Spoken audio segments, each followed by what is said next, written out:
les normes. Les pharisiens voulaient faire, ils étaient là à faire les œuvres. Oh, moi, je sers Dieu, tout ça. Jésus dit dans Jean 6, verset 28, il dit l'œuvre de Dieu singulier, c'est de croire en celui qui l'a envoyé. L'œuvre de Dieu, je crois Jean 6, 28. L'œuvre de Dieu, c'est de croire en celui qui l'a envoyé.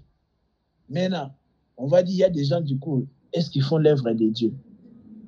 Donc, avant de faire les œuvres de Dieu, oh, moi, je suis dans l'œuvre de Dieu, je sers Dieu.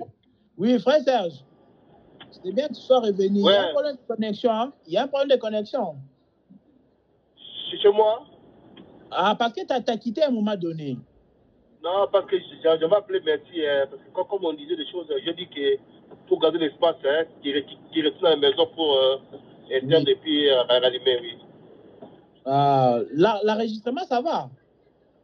Ouais, j'attends que tu commences. Si tu commences, c'est bon. Hein. On attendait les frères partir, mais bon, on va commencer là dans une minute. Je disais, okay. C'est après Serge. Je disais tout à l'heure, la mentalité spirituelle africaine, c'est que c'est toujours se plaindre devant Dieu, c'est toujours présenter ses atouts avant, tu vois, le truc du matelas, et aussi, tu vois, il pleure, tout ça. Bon, tu dois pleurer naturellement, oui, tu peux pleurer dans la prière, mais naturellement. Mais ce n'est pas que tu fais exprès pour que Dieu t'exauce, tu vois ça? Tu veux même manipuler Dieu. Tu as manipulé les hommes, les femmes. Maintenant, tu vas atteindre notre niveau encore. Non, ça, c'est abusé. Tu vois? Tu veux manipuler même Dieu. Ça, ce n'est pas bon. Du coup, je disais au frère Joachim, c'est que Jésus, lui, il a rencontré les gens là qui disaient qu'ils étaient dans l'œuvre de Dieu. Les pharisiens, ils gênaient des fois. Le pharisien n'est pas ton ami, hein, frère Serge? Hein? Lui, il gêne 2 fois par semaine. Est-ce que toi, tu gênes 2 fois par semaine? D'état. Les pharisiens, chaque semaine, ils gênent 2 fois par semaine. Il fait l'aumône. Il donne la dîme de la menthe, la dîme du cumin, de tous ces trucs-là. Non, on est loin d'eux. On ne les arrive même pas à la cheville. Mais maintenant, regarde, tous ces gens-là qui disaient qu'ils font les œuvres, tout ça, j'ai dit, Jésus coupe le débat. Dans Jean 6, 28, il dit l'œuvre de Dieu, c'est de croire en celui qui l'a envoyé. Hein, frère Serge? Tu vois? Il a dit l'œuvre au singulier. Beaucoup, ils veulent faire les œuvres au pluriel sans faire l'œuvre au singulier. Jésus dit l'œuvre de Dieu, c'est de croire en celui qui l'a envoyé. La question, comment croire en Jésus? Parce que si tu dis tu crois en Jésus, les musulmans aussi te diront ils croient en Jésus. Hein, frère Serge? Beaucoup de pasteurs, beaucoup de religieux, ils croient en Jésus comme les musulmans aussi. Parce que les musulmans aussi te disent qu'ils croient en Jésus. J'ai dit que l'œuvre de Dieu, c'est de croire en celui qui l'a envoyé. La question, c'est comment croire en Jésus?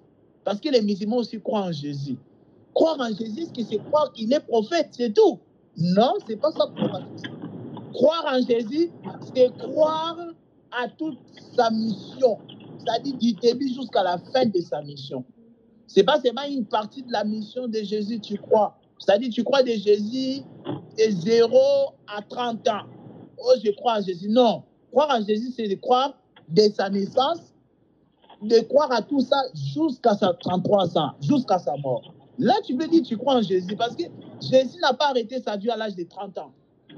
Quand il prêchait dans Capernaum, tout ça. Non. C'est pas là où sa vie s'est arrêtée. Sa vie s'est arrêtée sur la croix avec les 7 paroles prophétiques. Hein? Avec les 7 paroles. C'est comme ça il achève sa vie. Donc, l'œuvre de Dieu, c'est de croire en celui que Dieu a envoyé. Donc, on croit en Jésus par rapport à l'œuvre de la croix. Tu vois? Et c'est ça la prédication de tous les temps. Mais sauf que beaucoup, on est habitué avec des gens qui mettaient la lumière en dessous du boisseau. Tu vois? Et maintenant, quand Dieu élève d'autres personnes pour venir prendre la lumière, mettre sur le chandelier, on s'attaque à ces gens-là. Mais bon, ça fait partie des souffrances de Christ. L'apôtre Pierre nous dit qu'il faut être fier. Bon. Je ne sais pas si c'est bon pour l'enregistrement. Ok. Ok. Seigneur, bénis ce moment encore. Merci, Seigneur, pour ce temps que tu nous donnes. Assiste-nous, Seigneur, au nom de Jésus-Christ. Amen. Amen, amen. Je sais qu'on avait déjà prié, mais il n'y a pas de nombre de prières. Nous, on n'est pas des musulmans. Donc, il n'y a pas calculer tant de prières. Donc voilà, on prie à tout moment. Voilà. Shalom, bien-aimés frères et sœurs, nous vous espérons bien portants par la grâce du Seigneur. Vous tous qui nous suivez sur YouTube et qu'on ne vous connaît pas encore, voilà, sentez-vous saluer. Sentez-vous saluer. Les salutations, vraiment mes salutations. Recevez mes salutations. Et aussi des salutations de la part des autres bien-aimés qu'on partage ici dans la classe de l'Évangile chaque samedi. Par la grâce du Seigneur. Voilà, aujourd'hui nous sommes le samedi 21 décembre. Oui, c'est ça. Nous sommes le samedi 21 décembre 2024. Donc, vous comprenez qu'il reste pratiquement 10 jours pour finir l'année 2024. Voilà. Cette année a tellement passé vite. L'année a passé tellement vite. Je me rappelle en décembre 2023, quand on parlait sur Jésus, fils de Charpentier, justement. On parlait sur Jésus, fils de Charpentier, la tour de Siloé. C'était en décembre 2023. Waouh, ça passe vite. Vous vous rappelez non, de cet enseignement-là? La tour de Siloé, Jésus, fils de Charpentier. Là où on a commencé à parler sur le pardon du péché, la tour de Siloé est tombée sur les gens, a tué 18 personnes parce que ces gens-là ne s'étaient pas repentis. La raison pour laquelle la tour était tombée sur eux, parce qu'ils ne s'étaient pas repentis. Et Jésus dit quoi? Il dit à ces gens-là, il dit, vous n'êtes pas plus saints que les gens sur qui la tour était tombée. Il dit, si vous ne vous repentez pas, vous allez aussi subir la même sort, c'est-à-dire la condamnation. Voilà, tout ça pour dire que l'année a passé tellement vite et nous sommes reconnaissants au Seigneur pour la bonne santé d'abord, la bonne santé. Bon, la grande chose que le Seigneur nous a accordée, c'est le pardon du péché. Ça, c'est d'abord la grande des choses. Le salut, le pardon du péché. Et ensuite, une autre chose aussi, c'est la bonne santé. Parce que si Dieu nous accorde seulement le salut et pas la bonne santé, on va rentrer vite à la maison. On va rentrer très tôt au ciel. Mais voilà, au-delà du salut, le Seigneur nous donne le reste aussi. Il nous donne la bonne santé, il nous donne la force, il nous donne le vouloir et le faire. Comme Paul le disait aux Philippiens, il dit, c'est Dieu qui met en nous le vouloir et le faire selon son bon plaisir. Donc si nous continuons à prêcher, c'est parce que Dieu le veut. Et personne ne peut nous arrêter. Personne, et alors personne n'a la force de nous arrêter. On va servir le Seigneur jusqu'à ce que Dieu nous dira, bon et fidèle serviteur, entre dans la joie de ton maître. Voilà, comme c'était dans la parabole des talents. Voilà, que le Seigneur soit loué vraiment. Nous sommes aujourd'hui, comme on a dit, le samedi 21 décembre 2024, où nous abordons notre 51e séance. Dans cette 51e séance, on aborde aussi la parole, la 5e parole de Jésus à la croix. J'ai soif. Jésus a prononcé cette parole comme vous venez de les suivre dans les parties précédentes, tout ça. La première parole, pardonne-les, car ils ne savent pas ce qu'ils font. Deuxième parole, aujourd'hui tu seras avec moi au paradis. Troisième parole, fils, voilà ta mère, mère, voilà ton fils. Quatrième parole, Eli, Eli, lama sabachthani, qui veut dire, mon Dieu, pourquoi m'as-tu abandonné? Et cinquième parole, Jésus a dit, j'ai soif. Ah, Jésus, sur la croix, il a prononcé des paroles. Après, il dit que j'ai soif. J'ai soif. Donc, ça fait partie des paroles que Jésus a prononcées à la croix. On va vérifier ça. Nous sommes dans Jean, mes bien-aimés, Jean chapitre 19. Jean chapitre 19, on n'est pas censé traîner. En plus, on a commencé un peu en retard parce qu'on attendait les bien-aimés. Jean chapitre 19, le verset 28, il est dit quoi? Verset 28 à 30.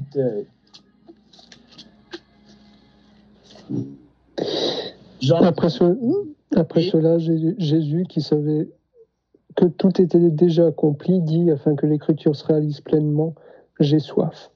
Il y avait là un vase plein de vinaigre. Les soldats en remplirent une éponge, la fixèrent à une branche d'hysope et l'approchèrent de sa bouche. Quand Jésus eut pris le vinaigre, il dit « Tout est accompli ».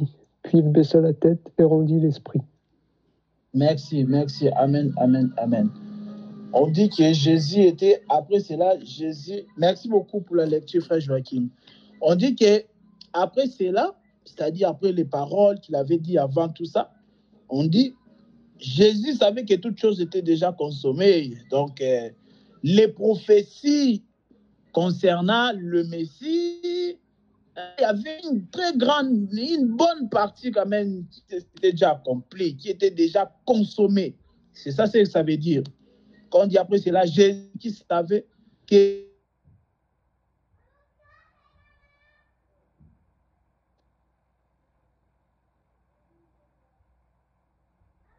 partie des prophéties. Et maintenant, la Bible dit quoi? Jésus dit, afin que l'écriture fût accomplie, j'ai soif. Il a dit ça afin que l'écriture fût accomplie. Quand on dit afin que, lorsque j'étais au collège, ici en France, on m'a montré que afin que, ça veut dire dans le but de. Afin que, ça veut dire dans le but de. Vous voyez? On dit que afin que l'écriture fût accomplie, avec pour objectif, avec pour but que l'écriture soit accomplie, Jésus l'a dit, j'ai soif. Mais quelle est cette écriture? Est-ce qu'on peut retourner dans l'Ancienne Alliance, s'il vous plaît? Psaume 69, verset 21. Parce que Jésus l'a dit, j'ai soif. Pendant tout ce temps-là, on l'a fait porter la croix et que Simon les sirènes l'a aidé. Tout ça, Jésus ne pouvait pas boire de l'eau. Hein? Jésus ne pouvait pas boire de l'eau avant tout ce temps-là. Mais monté sur la croix, Jésus dit que j'ai soif. Psaume 69, verset 20 et 21. Bon, c'est plus le verset 21 qui va nous intéresser, mais comme psaume, c'est un peu décalé avec le verset. Oui, frère Joachim. Moi, j'ai un décalage d'un verset, c'est 21-22 chez moi. Ok, oui. L'insulte me brise le cœur et je suis anéanti. J'attends de la pitié, mais il n'y en a pas, des consolateurs, et je n'en trouve aucun. Ils mettent du poison dans ma nourriture et pour apaiser ma soif, ils me donnent du vinaigre. Donc, le psalmiste avait soif, mais on dit quoi? Pour empêcher sa soif, là, il dit qu'on met du poison dans ma nourriture, c'est ça? On me donne du vinaigre.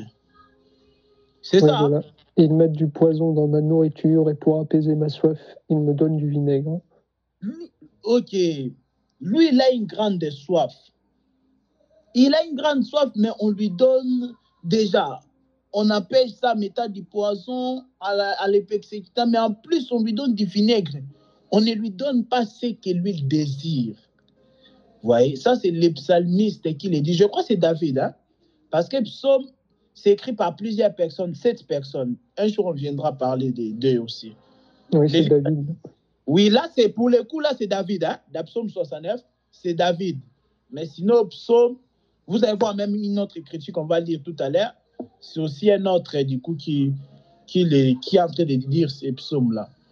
David, il dit qu'il a soif. Et quand il a soif, au lieu qu'on lui donne de l'eau, pour bien apaiser, ce qui va apaiser la soif de David, c'est de l'eau. Mais il dit quoi? On lui donne du vinaigre. Retenez déjà, le vinaigre, c'est le vin qui est aigre. On reviendra. Le vinaigre, même étymologiquement parlant, c'est le vin. Vinaigre, vin aigre. Vinaigre. Le vin qui est aigre, qui n'est pas bon dans la bouche. Mais maintenant, on continue. C'est David qui est en train de dire ces choses. On peut se poser la question, frère Serge. David était roi aussi. Hein, frère Joachim? Il était aussi roi, non? On sait qu'avant d'être roi, il était gardien des brebis de son père aussi. Mais est-ce qu'il pouvait manquer même de l'eau? Est-ce que David, dans sa vie, il a vraiment été dans telle galère? Est-ce que David a vécu déjà dans le désert? Ah, vous voyez, ici on est dans la classe d'évangile, hein? Déjà, il y a la question là. La question, là, on doit répondre, mais pas aujourd'hui, quand les autres bien-aimés seront là. Parce que j'ai posé la question dernièrement. Les gens, ils viennent, ils disent, oh, est-ce que Jésus a pardonné tous nos péchés ou pas? On doit demander le pardon ou pas?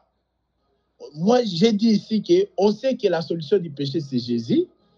Mais Jésus est la solution face au péché. Mais il y avait combien de péchés avant que Jésus puisse venir et être la solution du péché? Des péchés, il y a combien? On a dit, on sait bien qu'on pouvait les résumer, mais il y a combien nombre? Les péchés pluriels, il y en a combien? Donc, ça, c'est une question qu'on viendra répondre plus tard. C'est juste une parenthèse. On dit ici, on est dans l'école de Dieu. Dans la classe de l'évangile, vraiment, on va très, très loin dans les Écritures. Maintenant, ici, on est en train de se questionner. David, il dit que j'ai soif. Il dit que David, il dit que quand il a soif, au lieu de lui donner la chose qui va apaiser sa soif, on sait c'est de l'eau. Mais il dit on lui donne un vin qui est aigre. On lui donne du vinaigre. Un vin qui est aigre. La question, David qui manquait de l'eau, est-ce que David a vécu dans le désert? C'est ça. On sait qu'il n'est pas né tout de suite et il est devenu roi sur le trône. Non. À un moment donné, il était berger des brebis de son père.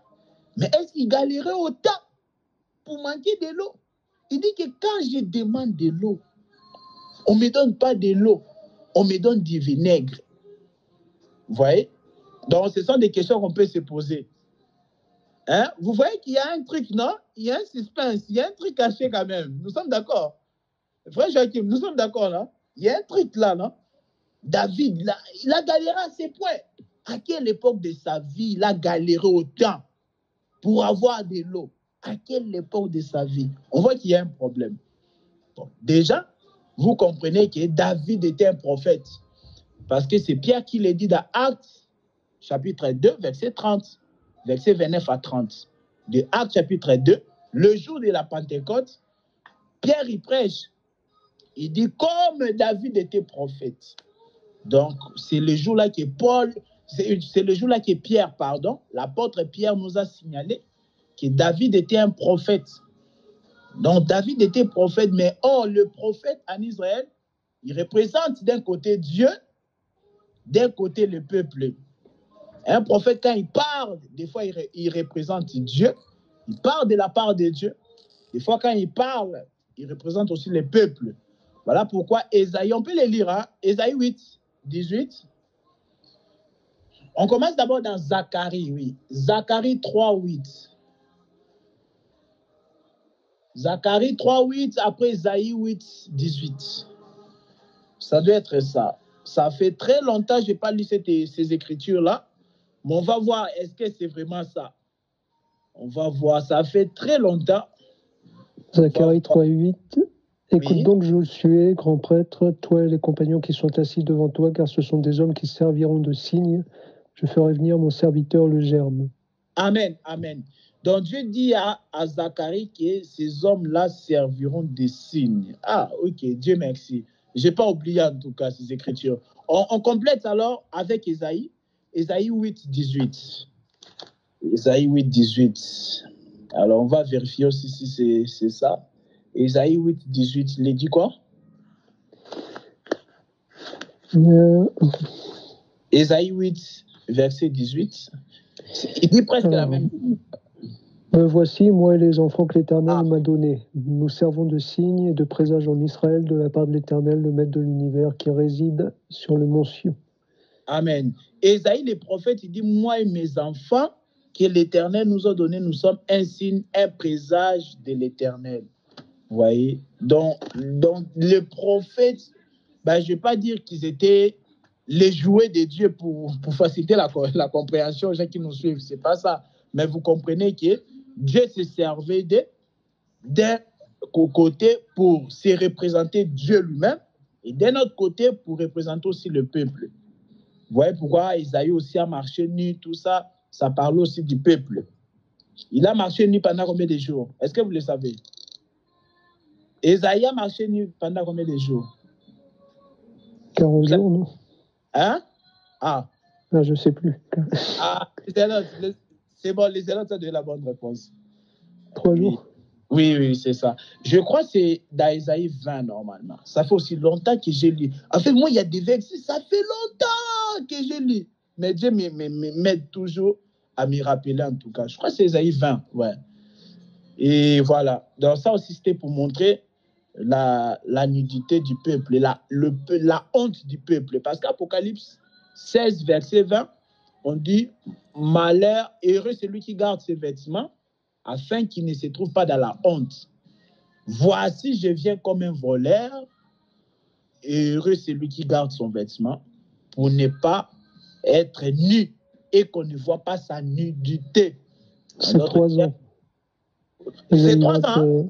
Ouais, Ésaïe 20, verset 3. Mon serviteur Ésaïe a marché sans habits et pieds nus pendant 3 ans. C'était un signe et un présage contre l'Égypte et contre l'Éthiopie. De la même manière, le roi d'Assyrie emmènera les déportés égyptiens, les exilés éthiopiens, etc. etc. Merci beaucoup. Bon, ça va, frère, je l'ai toujours dans les chiffres. Parce que 3 ans, on sait l'expliquer aussi comme étant 3.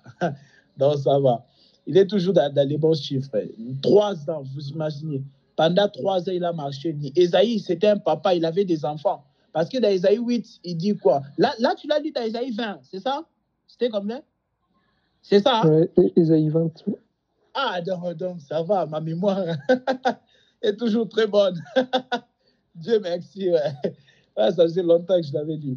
Donc, du coup, on a vu que dans Ésaïe 8, déjà qu'il avait des enfants. Il dit, moi et l'Éternel, moi et les enfants que Dieu m'a donnés, nous sommes un signe, un présage pour l'Éternel. Là, c'est dans Ésaïe 8. Et Ésaïe 20, il a marché nu. Donc, c'était un papa responsable. Il avait des enfants. Mais il a marché nu. Vous voyez? Donc, il représentait carrément le temps où le peuple... On a évoqué aussi les rois de la Syrie, non, mais bon, on ne va pas entrer dedans. On a évoqué les rois des nations, hein? On ne va pas entrer dedans, mais en tout cas... Le roi d'Assyrie et d'Éthiopie. Oui, ouais, le roi... Ok. Oui, bon, on ne va pas trop entrer dedans, mais pour montrer que le temps, le peuple était dans la honte. Manquer le vêtement, c'est être dans la honte. C'est être dans la honte. Voilà pourquoi on a parlé, rappelez-vous, nous sommes dans notre prédication, hein, donc il ne faut pas vous embrouiller. Nous sommes dans notre prédication, 5e parole de Jésus-Christ à la croix, j'ai soif. Donc là, on est en train d'ouvrir des petites parenthèses et fermer ça, voilà. Je disais, rappelez-vous qu'on a parlé du 3e parole de Jésus à la croix. Quand il a dit, femme, voilà ton fils. Fils, voilà ta mère. On a dit quoi? Qu'on avait confié Marie à Jean pour que Jean puisse prendre soin d'elle.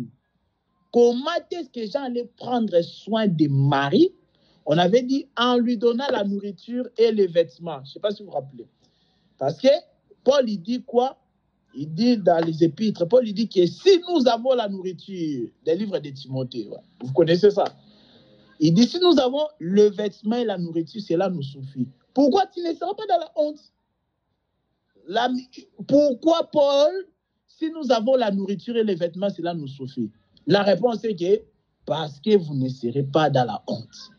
C'est lui qui n'a pas le vêtement. On n'est pas en train de parler des vêtements de chair, des vêtements tout neufs ou quoi, non. Parce que moi, vous savez que moi, je n'ai pas un vêtement neuf. Hein? Moi, j'ai toujours un vêtement qui est ancien. La prédication de la croix, c'est mon vêtement. Hein? Ça, c'est un vêtement qu'on peut dire que c'est déjà vieux comme vêtement. Mais voilà, j'ai les vêtements. Donc, quand Paul dit qu'il faut, il a les vêtements et la nourriture, cela nous suffit. On parle pas d'aller faire des shopping comme les femmes font tout le temps des shopping, hein, chaque mois, chaque semaine. Non, on n'est pas en train de parler de ça. Bref, donc, Jean devait prendre soin de Marie comment? Il devait veiller à ce que Marie ne manque pas la nourriture et les vêtements. Donc, celui qui manque ça, il est dans la honte. Je crois que vous êtes d'accord avec moi. Donc, il est dans la honte. Donc, Ésaïe aussi représentait le peuple. Il représentait le peuple qui était dans la honte. Et voilà, le peuple qui, autrefois, était dans la honte pendant la période de la loi, les prophètes et les psaumes. Donc, 3 ans, le chiffre est 3. On voit le chiffre est 3. Donc, voilà, c'est pourquoi aussi, Jésus a eu un ministère de 3 ans. Bon, on passe. On n'est pas des révélations, hein? On va épargner un peu des révélations. Esaïe a marché pendant 3 ans nu. Mais Jésus a eu aussi un ministère de 3 ans. Voilà. Il dit, il faut que je marche aujourd'hui, demain. Donc, voilà. Bon, vous comprenez déjà. Donc, on n'est pas obligé de préciser les choses. Vous comprenez déjà. Et même aussi, il est mort. Il a été enseveli. Vous voyez, pendant 3 jours. Voilà. On voit les chiffres 3. On passe. Vous avez compris. Donc, c'était pour dire quoi? Qu'Ésaïe était dans la honte. Il parlait du peuple.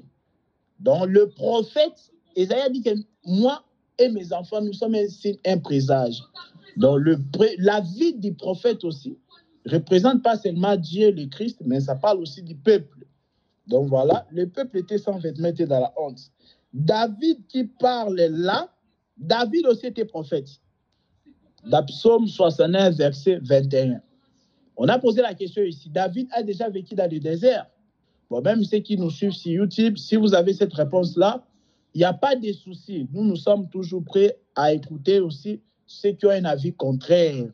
On n'a pas peur de l'adversité, jamais de la vie. D'ailleurs, l'adversité fait grandir. Comme aussi, il y a quelques mois de cela, le frère Joachim prêchait cela. Vous voyez? Donc, l'adversité fait grandir. Si vous avez des écritures qui montrent que David, quand il dit dans Psaume 69, 21, que j'ai soif, on me donne du vinaigre. Hein? C'était dans les déserts. Ah, il faut nous prouver ça. Mais déjà dans les déserts, donc tu n'as pas de l'eau, mais tu as du vinaigre. Hein? Bon, on passe. Donc, du coup, on a compris ici, David qui disait qu'il a soif, il parlait de tout un peuple depuis Adam. Donc, on avait tellement soif. On avait tellement soif. Parce que l'humanité en Adam, on était tellement condamnés. On devait boire de l'eau. Prenons Jean chapitre 7. Jean chapitre 7, verset 35 à 37. C'est surtout le verset 37 qui va nous intéresser. C'est quoi de l'eau?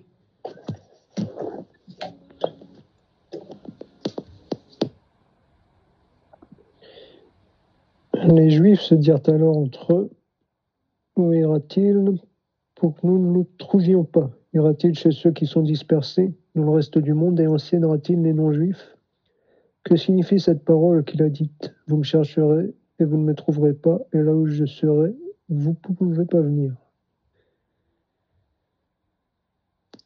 Non, c'était celui-là. Oui, t'es en quel verset, frère Joachim? Verset 35. T'es à Jean 7 ou Jean 6? Jean 7. T'as déjà lu le verset 37? J'ai lu le 35. Attends, je prends le 37. Ouais. C'est lui qui a soif, qui vient à moi boire, tout ça.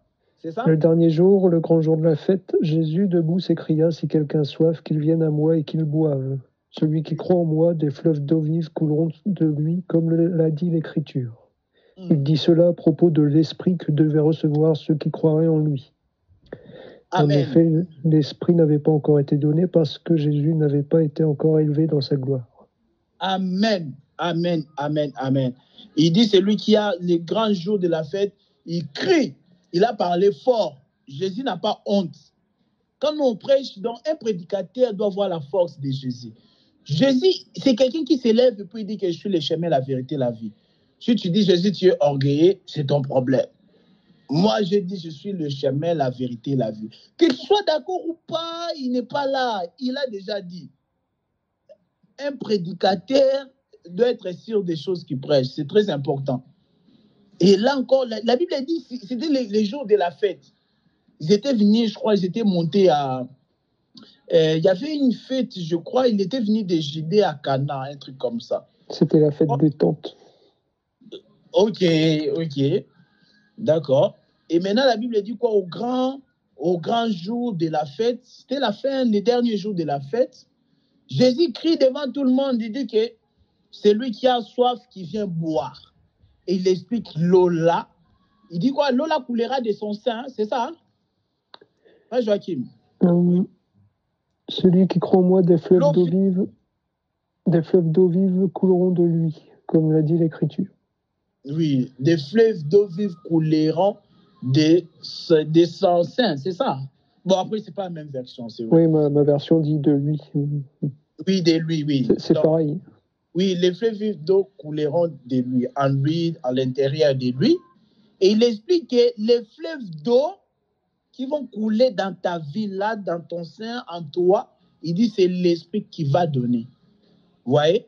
Donc, il explique que tous ces gens-là, vous êtes venus ici à la fête du tabernacle, t'as dit? C'était la fête du tabernacle, t'as dit? La fête des tentes, fête du tabernacle. Oui, fête des tabernacles. Faut préciser qu'elle dure 7 jours quand même. Voilà, oui, je me rappelle. Voilà, les Juifs, ils font des fêtes pour se rappeler des fêtes des tabernacles, tout ça. Mais Jésus dit, vous avez soif. Il dit, votre grand problème, vous êtes dans la religion, vous appliquez les choses de la Bible, mais vous avez un problème, c'est que vous avez soif. Et tant que vous n'arrivez pas à identifier les problèmes, vous aurez toujours soif. Donc l'humanité avait soif de quelque chose que seul Jésus devait donner. Parce qu'on ne peut pas recevoir le Saint-Esprit en nous. Je n'ai pas dit que le Saint-Esprit ne peut pas t'utiliser quand tu n'as pas encore le salut. Le Saint-Esprit peut t'utiliser quand tu n'as pas encore le salut. Mais avoir le Saint-Esprit en toi, là, il faut passer par la croix. Parce que la Bible dit quoi? Mais il disait ça, l'Esprit. Et l'Esprit, là, ne pouvait pas encore venir parce que Jésus n'était pas encore parti.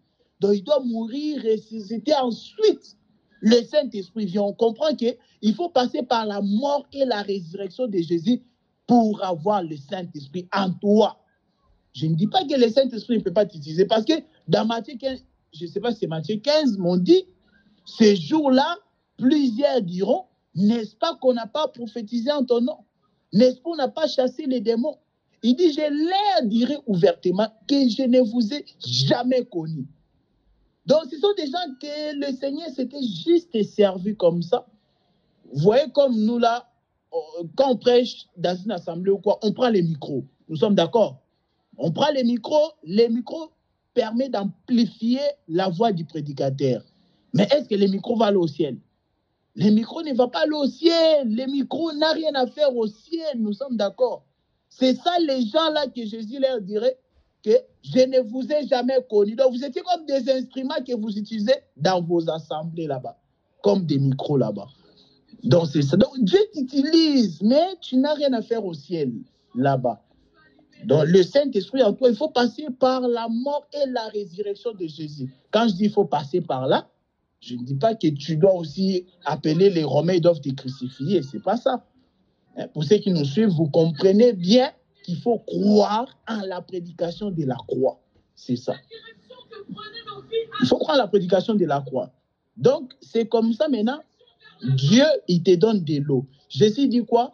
Et il parlait de l'esprit qu'il devait donner. Ces gens-là pratiquaient la loi, ils venaient dans les fêtes. Ils vivaient dans les trucs-là. Ils croyaient qu'ils étaient dans les choses de Dieu. Mais Dieu n'était plus. Dieu avait tellement vu leur soif, et là, on voyait non pour leur donner des fleuves d'eau vive. Mais ces gens-là étaient dans la distraction toujours. Ils étaient dans leur coutume. On est habitué à faire ça.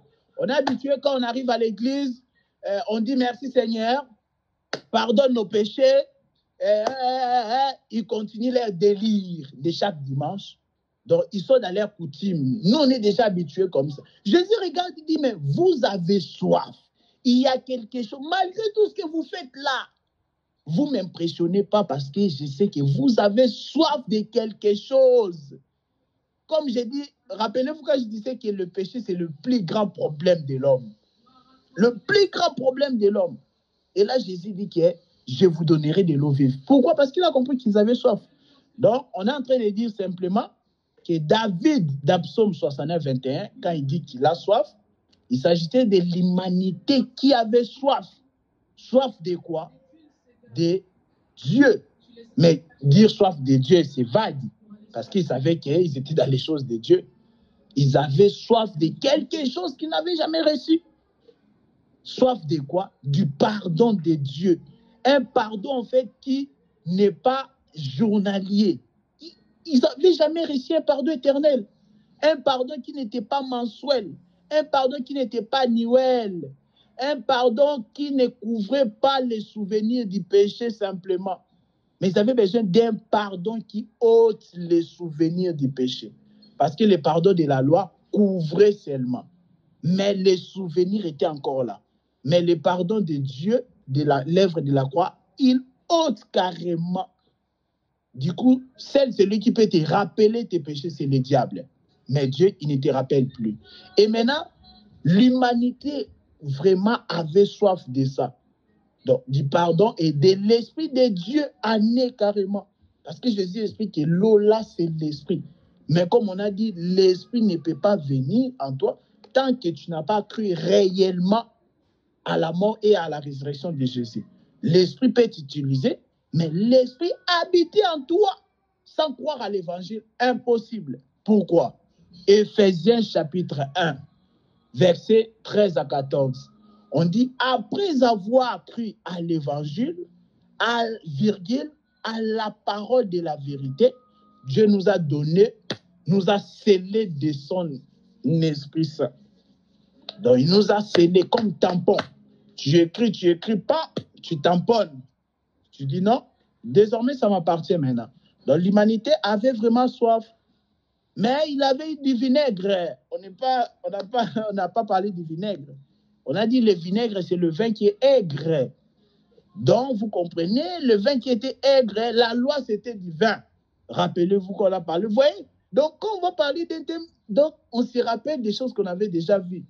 Quand on a parlé des noces de Cana, hein, là, le miracle des noces de Cana, où Jésus l'a multiplié, donc le vin.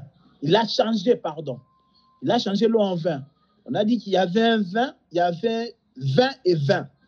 Un vin qui représentait l'enseignement de la loi et un vin qui représentait l'enseignement de la grâce. Donc, le peuple et l'humanité, depuis Adam, on est sorti dans ces péchés-là d'Adam, et on avait soif. Et ce que Dieu nous a donné, c'est le vinaigre, le vin qui était aigre. Ce n'était pas un bon vin, la loi. Un vin qui est aigre. La loi, c'est un vin aussi. Mais un vin qui est aigre. Et cela n'a jamais résolu notre problème. La personne avait besoin de boire de l'eau. Toi, tu lui donnes du vinaigre. Et non, c'est pas ça. Tu n'as pas résolu son plus grand problème. Lui, son grand problème demeure toujours.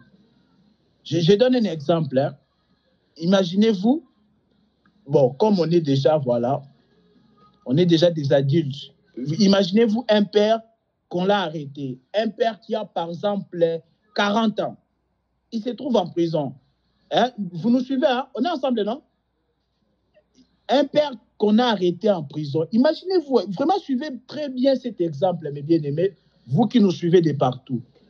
Un père qui a 40 ans et qu'on l'a arrêté en prison. Et qu'il avait son fils, il avait eu son fils. Et actuellement, là, par exemple, en 2024, quand on l'a arrêté, il est en prison, son fils a eu maintenant 18 ans. On l'annonce que son fils a eu son bac.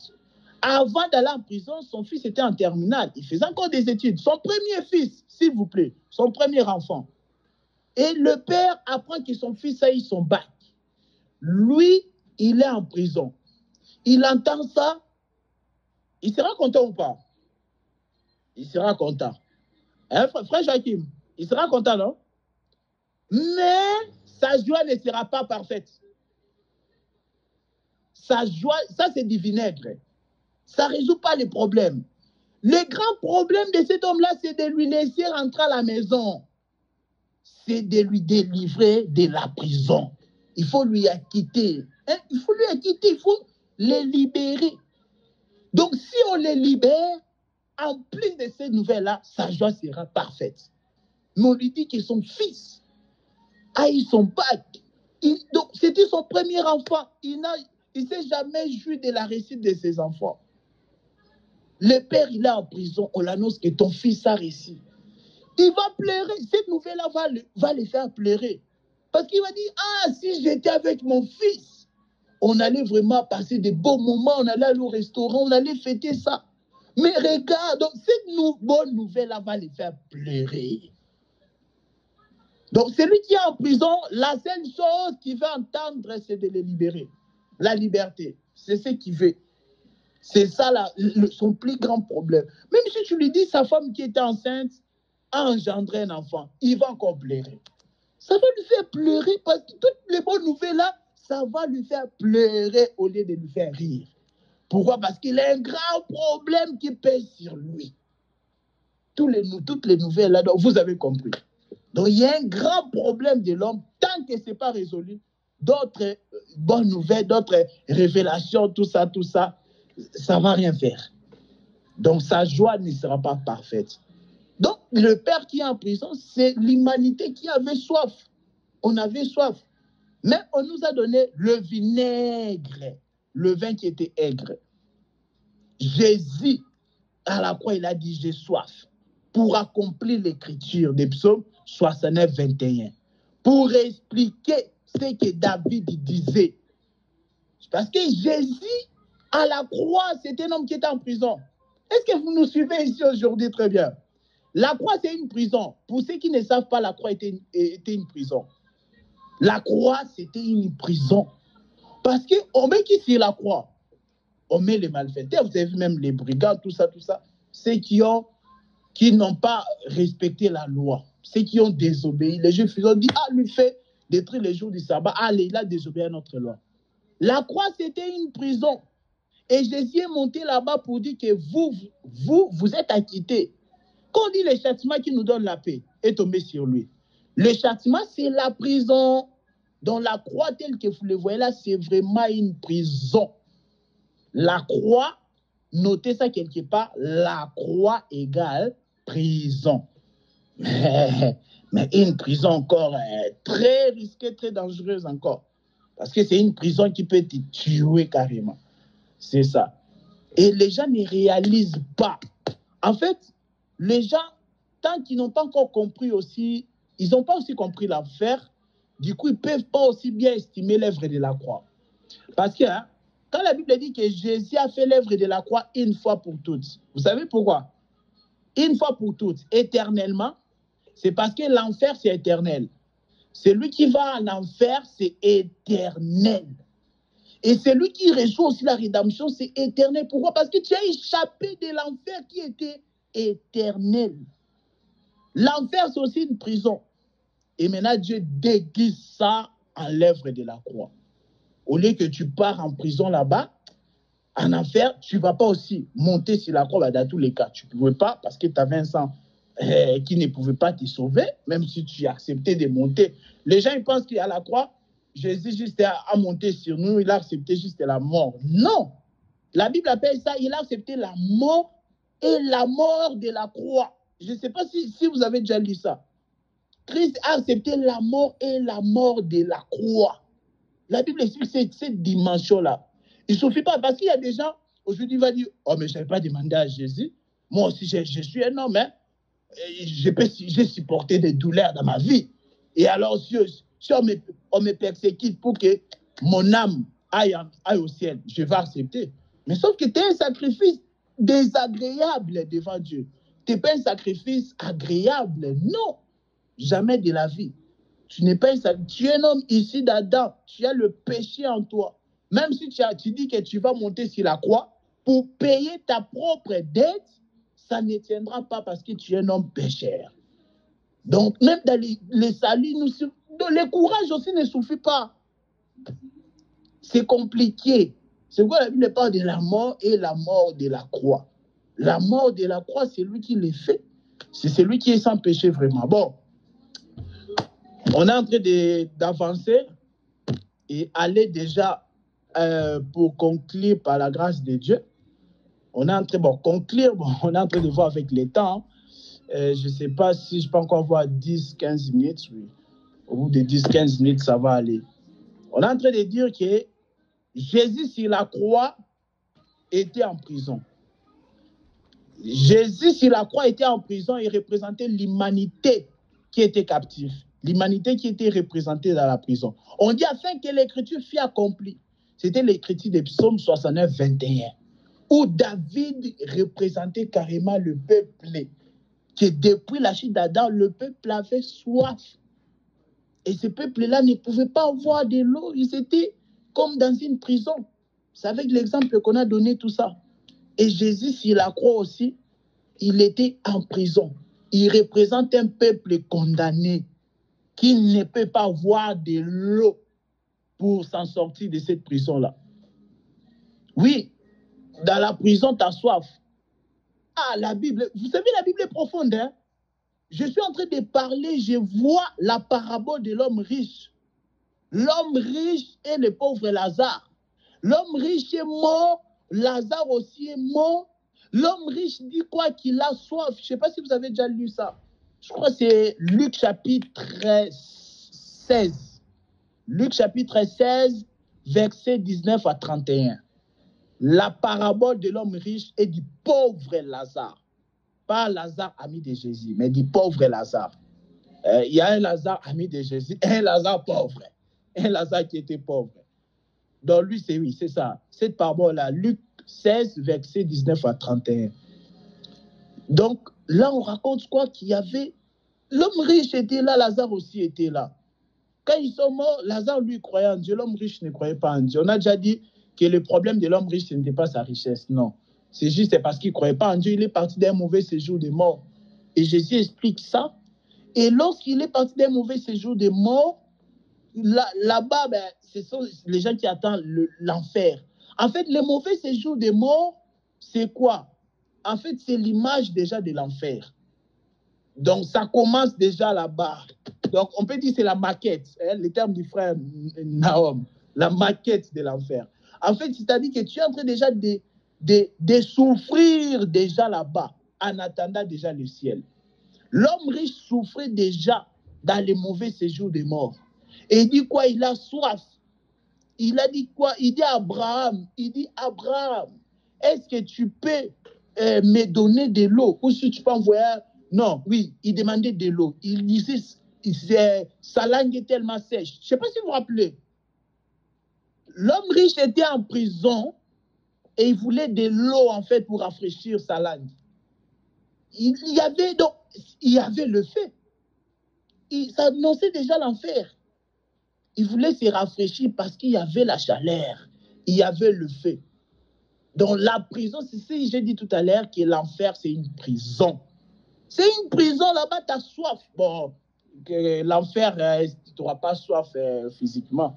Mais comprenez, c'est la parabole que Jésus est en train d'expliquer. Donc, en enfer, tu es lié. Donc, tu es en prison. Et c'est ce que j'ai dit aussi. L'enfer égale prison. La croix aussi égale prison. Je ne sais pas si vous me suivez ici. L'enfer, imaginez déjà, vous écrivez enfer égale prison. La croix égale prison. Donc, c'est pour être échappé de l'enfer, il faut la croix. Il faut la croix. Il faut la croix. Voilà, mes bien-aimés. Donc, Jésus qui crie que j'ai soif, c'était l'humanité qui avait soif. L'humanité là qui avait soif. On va lire une écriture encore qui va beaucoup nous marquer. Voilà. Psaume 42. Mais avant de lire Psaume 42, on va lire Job 6. Job 6, verset 14. C'est une écriture que plusieurs n'ont jamais entendu ça. Retenez cette écriture. Job 6, 17.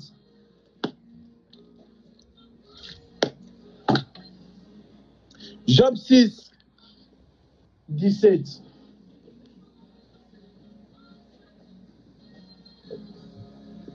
Mais à la saison chaude, ils arrêtent de couler. Sous l'effet de la chaleur, leur lit devient tout sec. Les caravanes quittent leur chemin, s'enfoncent dans le désert et disparaissent.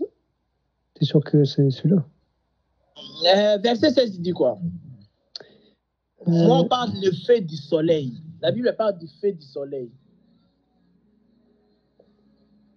Ah bon, frère Serge. Attends, je vais prendre verset 16. La fonte des glaces assombrit leur eau, la neige s'y dissimule, mais à la saison chaude, ils arrêtent de couler. Sous l'effet de la chaleur, leur lit devient tout sec. Ah, on ne parle pas du soleil, hein? Non, on parle de la saison chaude et l'effet de la chaleur. C'est dommage, hein? Parce que là, il y a une pensée forte qui se dégage là. La Bible dit dans Job 6, verset 17, bon, je ne sais pas d'autres, c'est verset combien, mais moi ici dans ma Bible, la Bible parle du feu du soleil. La Bible explique que dans le soleil, il y a le feu. Bon, est-ce que nous sommes aussi d'accord, non? Oui, C'est pas comme ça.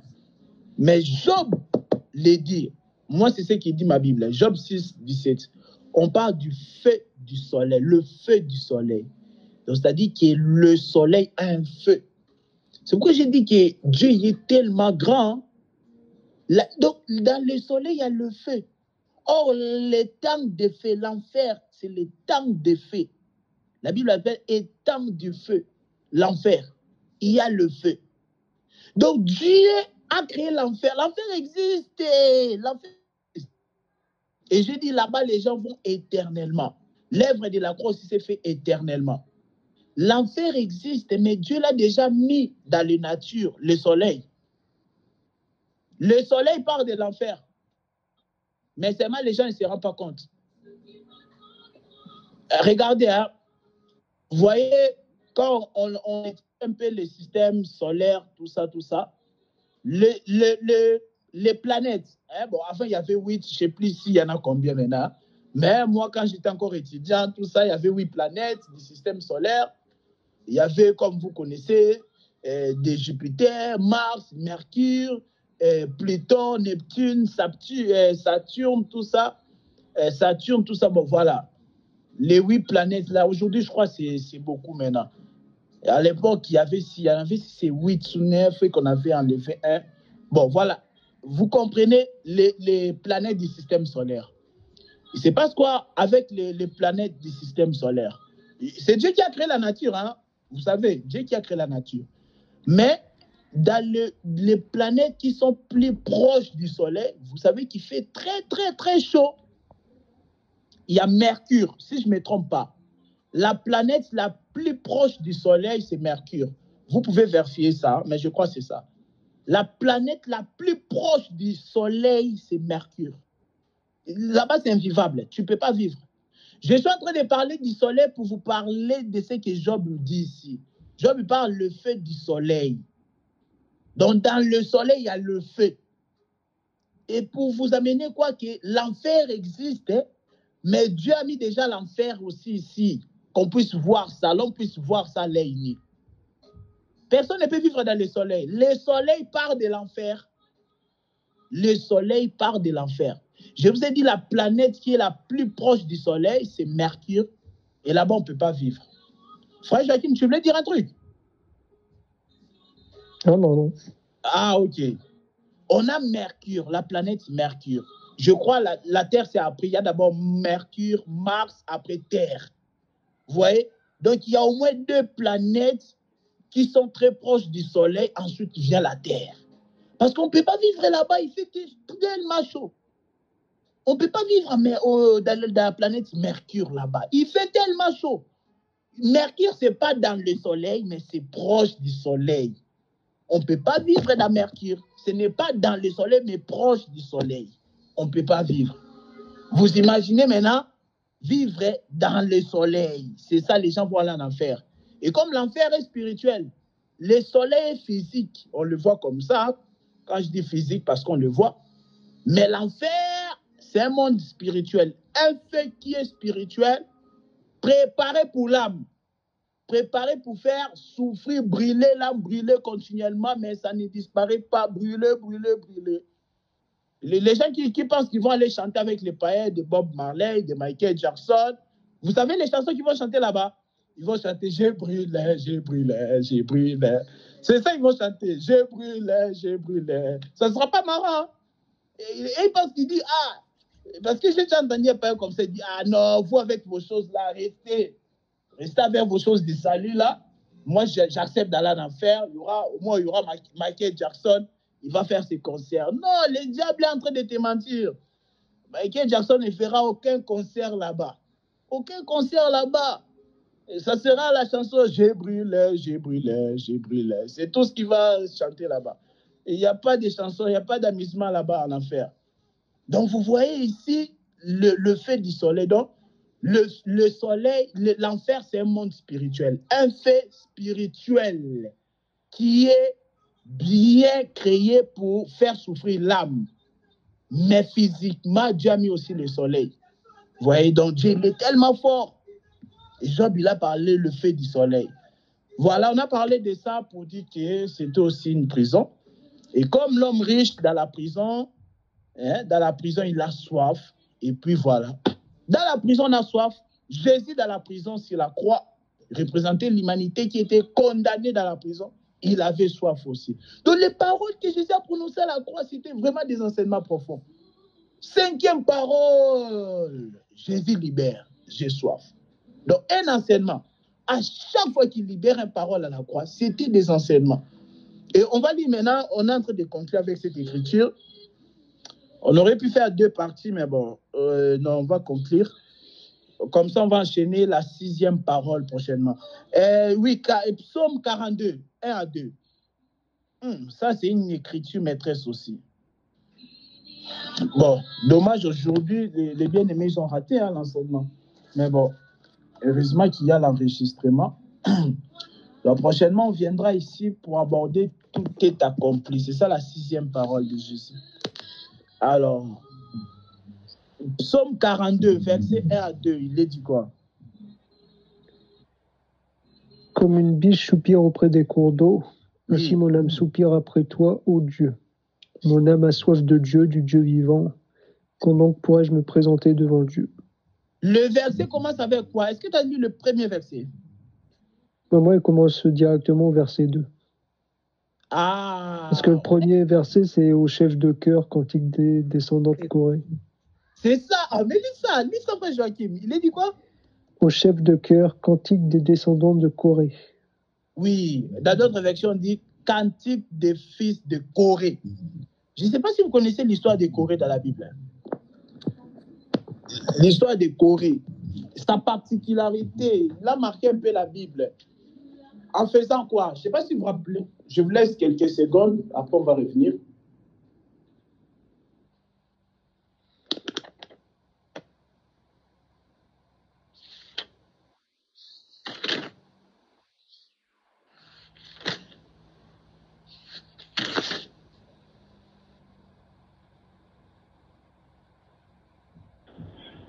Frère Joachim, oui. Si tu connais l'histoire des Corée, tu peux parler, hein? Tu peux expliquer. J'essaye de vérifier d'abord. Parce que ça me dit quelque chose, mais je vais vérifier avant de le dire quand même. Corée. Après, je ne sais pas si le frère Joachim veut que je continue. Il a besoin de quelques secondes, il n'y a pas de souci aussi. J'allais dire la révolte de Corée, non, c'est pas ça. Oui, non, mais c'est ça. Ah, c'est ça, Nombre chapitre 16. Oui. En fait, Corée a fait une révolte. Il s'est révolté. Un coup d'État. Bon, je ne sais pas si on doit dire c'est un coup d'État. Mais il s'était révolté contre Moïse et Aaron. Il y avait Dathan. Il y avait un homme Dathan aussi.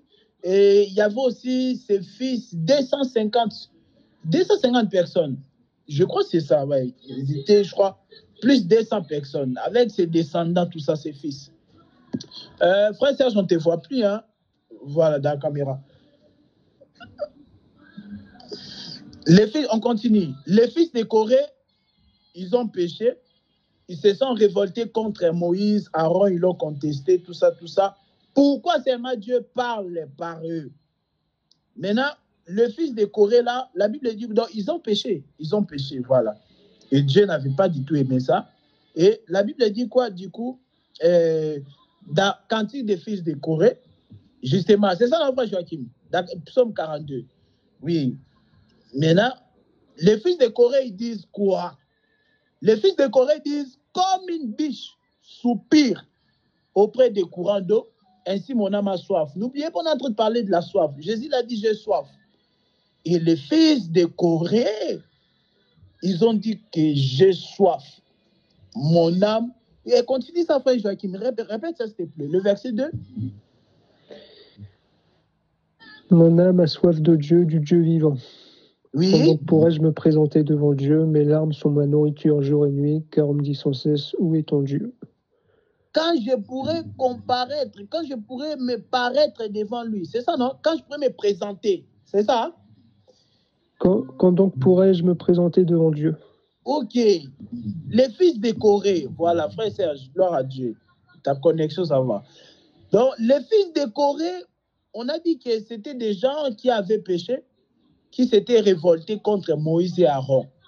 Et je crois que quand vous lisez, il y avait au moins, il y avait Corée, Dathan, il y avait 200 personnes, 250 personnes autres. Et donc, ils faisaient partie de la descendance de Corée. Imagine tous ces nombres-là, ils sont révoltés contre Moïse et Aaron dans les déserts. Hein? Ils ont dit, ah, ces gens, vraiment, c'est triste, hein, regarde. Comment ils sont en train de nous conduire là dans les déserts, vraiment. Hein? Donc, ils sont révoltés. Corée avec sa descendance. Ils étaient plus de 250 personnes. Ils sont révoltés contre, contre Moïse et Aaron. Mais maintenant, ces mêmes fils de Corée là, la Bible dit quand il des fils de Corée, quand ils chantent, ce sont des enseignements. Psaume 42, on dit quoi? Comme une biche soupire auprès des courants d'eau, mon âme a soif de Dieu vivant. On explique la soif, vous avez compris, c'est la soif du Dieu vivant. Mais comment Dieu peut combler une personne? Ce sont des questions. Comment Dieu peut combler le cœur d'une personne? Parce que moi, je vous dis que moi, Dieu m'a comblé. Dieu m'a comblé, il m'a donné la paix qu'aucun homme pourra me l'enlever. Je ne sais pas si je l'avais dit dans le passé, mais je l'ai redit. Moi, une chose que je serai convaincu jusqu'à la fin de mes jours, c'est que Dieu m'aime. Même quand je ne sais pas des moments que je passerai, que Dieu me garde, Dieu seul le sait, mais je serai convaincu d'une chose, que Dieu m'aime. En fait, cette chose-là est entrée à moi et ça ne peut jamais me quitter. Ça, c'est une chose que personne ne peut l'enlever. C'est que Dieu m'aime. Peu importe des moments que je pourrais traverser dans la vie, des moments difficiles ou quoi, je serai toujours convaincu que Dieu m'aime. Et du coup, je suis comblé. Ça, c'est une chose, en fait, on ne peut pas te l'apprendre. Moi, c'est Dieu qui a mis ça à moi. Il a injecté ça carrément, comme un produit que tu injectes dans le sang. Donc, il a injecté ça dans mon sang. Et je suis convaincu que Dieu m'aime. Que tout marche, que tout ne marche pas. Je suis convaincu que Dieu m'aime. Et j'ai cet amour-là en moi. Vous voyez? Donc, les fils de Corée, il dit que mon âme a soif de Dieu. Comment Dieu peut combler une personne? Ça, c'est une question. Il y a des gens, ils disent qu'ils sont des croyants, ils croient en Dieu, mais ils ne sont pas comblés de la part de Dieu. Lui, il s'est dit que je serai comblé le jour que Dieu va me donner 1 million d'euros. Il y en a, ils disent que moi, je serai vraiment comblé le jour que Dieu me donnera la somme qui est en compte en banque de Jeff Bezos, de Elon Musk, de Bill Gates. Ouais, ce sont des gens, lui pense comme ça. Pour que Dieu puisse les combler, il faut que Dieu puisse prendre la somme qui est en compte dans le compte bancaire de Jeff Bezos, les milliardaires, que Dieu puisse lui donner. Ah, ça, on ne sait pas quel Dieu vous êtes en train de prier. Comme on disait, c'est important de connaître les dieux compris. L'amour de Dieu, ce n'est pas qu'il te rend millionnaire ou milliardaire. L'amour de Dieu, c'est qu'il t'accorde le pardon du péché. Je ne sais pas qui entendra cette prédication même dans les années à venir. Aujourd'hui, on est le 21 décembre 2024.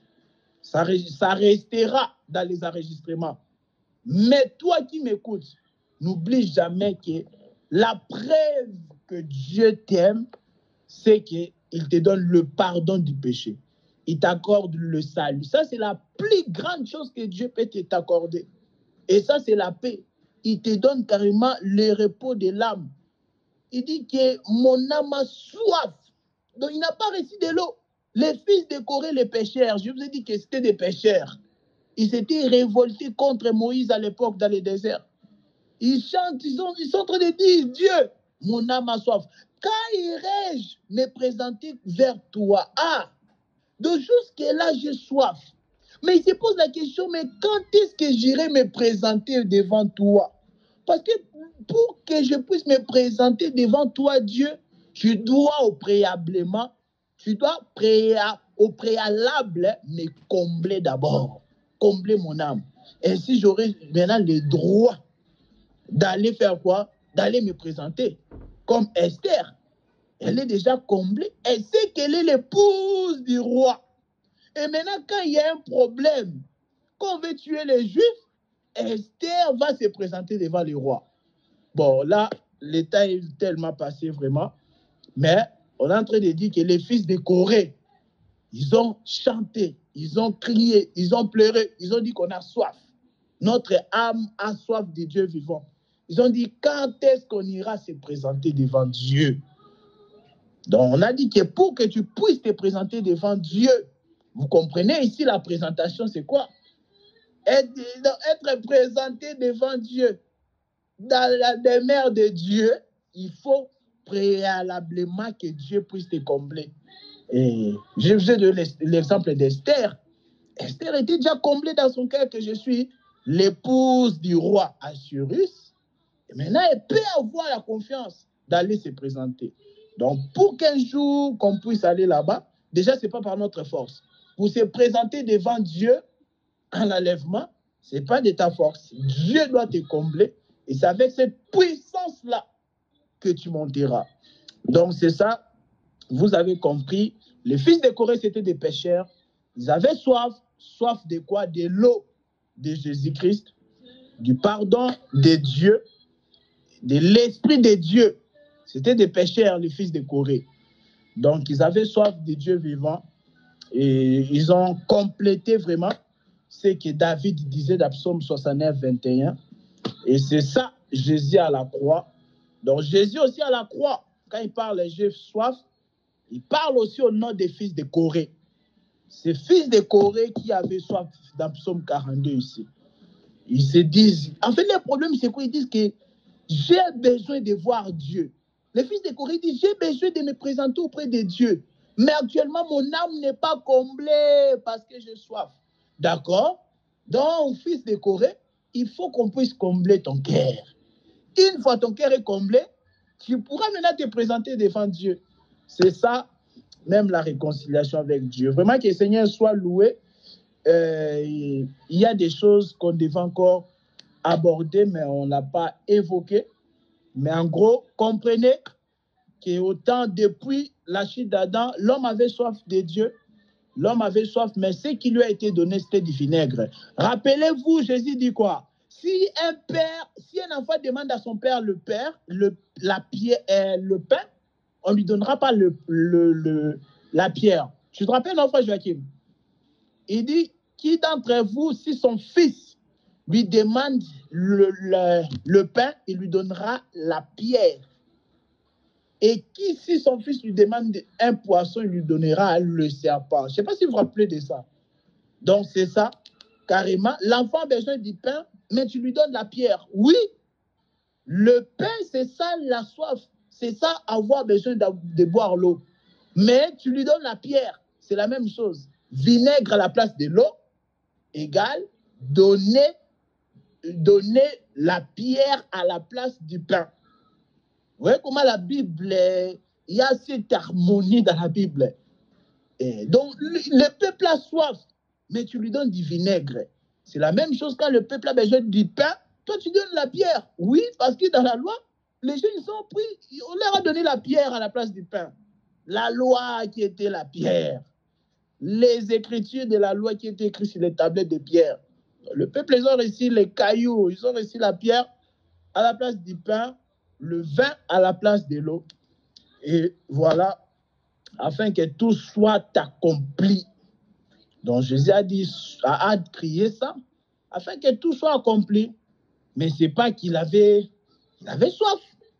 Heureusement, la Bible dit afin que tout soit accompli. Hein? Afin que tout soit accompli. Ce n'est pas qu'il avait soif. Je répète, je n'ai pas peur d'être contredit. Quand Jésus l'a dit, j'ai soif à la croix, il n'avait pas soif d'eau. Non, non, non. On a dit afin que tout soit accompli. Voilà. Que le Seigneur soit loué vraiment. Pour la séance d'aujourd'hui, c'était la 51e séance. Vous avez compris c'était quoi la soif dont l'humanité avait. On avait une soif tellement grande. Et c'était que les fleuves d'eau vive l'esprit de Christ qui pouvait en tout cas nous combler. Et c'est là, n'était possible qu'après la croix, avec l'écriture des gens qu'on a lus. Que le Seigneur soit loué pour cette séance. C'est aujourd'hui qu'on atterrit par la grâce du Seigneur. Amen, amen. Voilà. Frère Joachim, bon, c'est vrai qu'on a pris du temps. Hein. On a pris du temps. Je ne sais pas s'il y a des choses à dire. Sinon, on va donner les programmes. Frère Joachim va donner les programmes par rapport à la lecture de la Bible. Et que le Seigneur nous aide vraiment à faire le résumé, c'est important. Frère Serge, tu nous as suivis, non? D'accord. Oui, j'ai suivi jusqu'au bout. Hein. Là, je vais essayer d'appeler Merci pour qu'il coupe l'enregistrement. Bon, avant la prière, je vais appeler Merci. Non, attends, on clôture, non? Après, tu l'appelles, non? Non, mais il faut que je l'appelle pour qu'il coupe l'enregistrement. La prière, c'est pas grave. Nous continuons, mais lui, là-bas, il peut couper. Ouais, ok. Parce que frère, il doit juste te donner les programmes. Frère Joachim doit donner les programmes. Il n'y a pas de problème. On continue. Moi, je dis merci de couper là-bas. C'est pas ici. Ça n'a rien à voir. Donc, normalement, c'est 1 Jean qu'on doit lire. Mais. Ok. Je ne sais pas combien de chapitres il y a. Oui, c'est vrai, 1 Jean, on ne l'avait jamais lu. Ça a été expliqué comme si tu l'avais envoyé à l'époque, mais on n'avait pas encore lu ça. Bah, tout le livre d'1 Jean à lire. Il y a 5 chapitres. Ok, d'accord, ça. Ok, 1 Jean. Ça marche. Frère, je ne sais pas s'il est là comme ça. Ouais, je suis là. Mais bon, allô, tu m'entends? Oui, tu peux prier, clôturer. Je te prie, Père éternel, Dieu Saint, au nom de Jésus-Christ, de nous accompagner en cette fin de week-end, que tu nous accompagnes en toutes choses, que tu nous donnes la force, Père, de vaincre l'ennemi, de pouvoir vraiment marcher dans la droiture, marcher dans ta volonté, afin qu'on puisse donner gloire à ton nom dans la vérité. Je te prie, Seigneur, pour la semaine qui arrive, pour tous nos proches, pour nous-mêmes, que nous puissions réellement accomplir ta volonté, parler selon les paroles que tu nous donneras, que tu mettras dans nos bouches, que nous puissions être purs dans la pensée, en toute vérité, dans la droiture et avec sincérité de cœur. Merci, Seigneur, au nom de Jésus-Christ. Ainsi, nous avons prié. Amen. Amen. Merci beaucoup, frère Joachim. Vraiment, moi j'ai passé un bon moment avec vous, avec les seigneurs. Et voilà. Et le Seigneur soit loué. Donc du coup, on s'est dit samedi prochain alors. Samedi prochain. Par la grâce de Dieu, oui. Merci. Frère, je te dis bon week-end. Oui, bonne fin de week-end. Et bonne semaine. À toi aussi. Frère Serge, merci. Bon week-end. À bientôt. À bientôt.